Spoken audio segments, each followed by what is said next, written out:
మరోవైపు విజయవాడ కరకట్ట ప్రాంత గ్రామాల ప్రజలు భయం గుప్పెట్లో ఉన్నారు. మరి కాసేపట్లో రెండో ప్రమాద హెచ్చరిక జారీ చేయనున్నారు అధికారులు.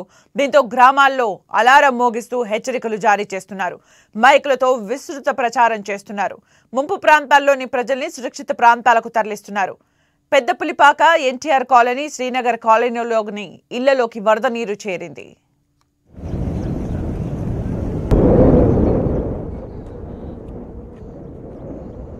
మరిన్ని వివరాలు మా ప్రతినిధి రవిచంద్ అందిస్తారు. భారీ వర్షాల నేపథ్యంలో ప్రకాశం బ్యారేజ్ నుంచి భారీ ఎత్తున వరద సముద్రంలోకి వెళ్తుంది. ఈ నేపథ్యంలో కరకట్ట ప్రాంతాల్లోని గ్రామాల ప్రజలు భయభ్రాంతులకు గురవుతున్నారు. ప్రస్తుతం మనం పెద్దపులిపాక గ్రామంలో ఉన్నాం. ఇక్కడ కనిపిస్తుంది ఈ కాలనీలన్నీ కూడా జలమయం అవుతున్న పరిస్థితి. మొదటి ప్రమాద హెచ్చరికలో ప్రస్తుతం ఇక్కడంతా కూడా టెన్షన్ వాతావరణం అయితే కనిపిస్తుంది. ఎందుకంటే మొదటి ప్రమాద హెచ్చరిక జారీ నేపథ్యంలో అందరినీ కూడా ఖాళీ చేసి వెళ్లాలని చెప్పి ప్రభుత్వ యంత్రాంగం ఇప్పటికే అందరినీ అప్రమత్తం చేసింది.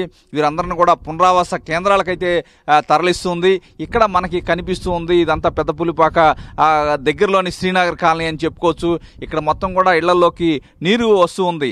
అయితే ప్రభుత్వ అధికారులు, రెవెన్యూ యంత్రాంగం చెప్పేది ఏమిటంటే మరి కాసేపట్లో రెండవ ప్రమాద హెచ్చరిక కూడా జారీ చేయబోతున్నామని చెప్తున్నారు.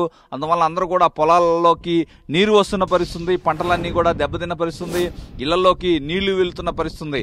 అయితే ఇక్కడ ఉన్న ప్రజానీకం అంతా కోరుకునేది రిటైనింగ్ వాల్ కావాలని బలంగా కోరుకుంటున్నారు.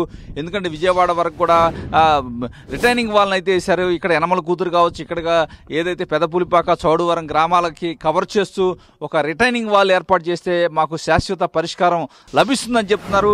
మరోవైపు రెవెన్యూ యంత్రాంగం మాత్రం జాయింట్ కలెక్టర్ కావచ్చు, కలెక్టర్ అందరూ కూడా ఈ ప్రాంతాల్లో పర్యటిస్తూ ఉన్నారు. ఎవరు అధైర్యపడవద్దు, ప్రభుత్వం మీకు అండగా ఉంటుందని చెప్తున్నారు. కానీ కొంతమంది గ్రామస్తులు ఇక్కడ ఇల్లు వదిలి బయటికి వెళ్ళడానికి ఇబ్బంది పడుతూ ఉన్నారు. ఆ పిల్లలతో కొంతమంది బయటికి వెళ్తున్నారు. ఏదైనా తమ ఇళ్లకి ఎవరు బాధ్యత వహిస్తారో రక్షణ అని చెప్పి కొంతమంది వాపోతున్న పరిస్థితి మనకు కనిపిస్తుంది.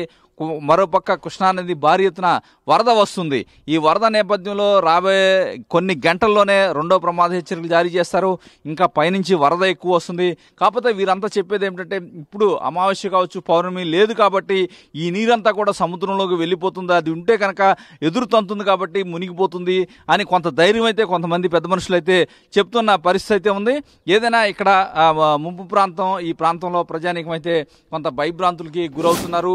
ఎందుకంటే ఏ రాత్రి కాడో కనుక పెద్ద వర్షం వస్తే ఇంకా పరిస్థితి ఏ విధంగా ఉంటుంది, మేమంతా ఇబ్బంది పడాల్సి వస్తుందని కూడా వారంతా ప్రభుత్వాన్ని కోరుతూ ఉన్నారు. తమను ఆదుకోవాలని కోరుతున్నారు. ఈ రిటైనింగ్ వాళ్ళని పూర్తి చేసి కడితే మాకు ఎటువంటి ఇబ్బంది ఉండదని కూడా వారు చెప్తున్న పరిస్థితి మనకు కనిపిస్తుంది. కెమెరా పర్సన్ గౌతమ్తో రవిచంద్, 10 టీవీ, పెద్దపులిపాక నుంచి.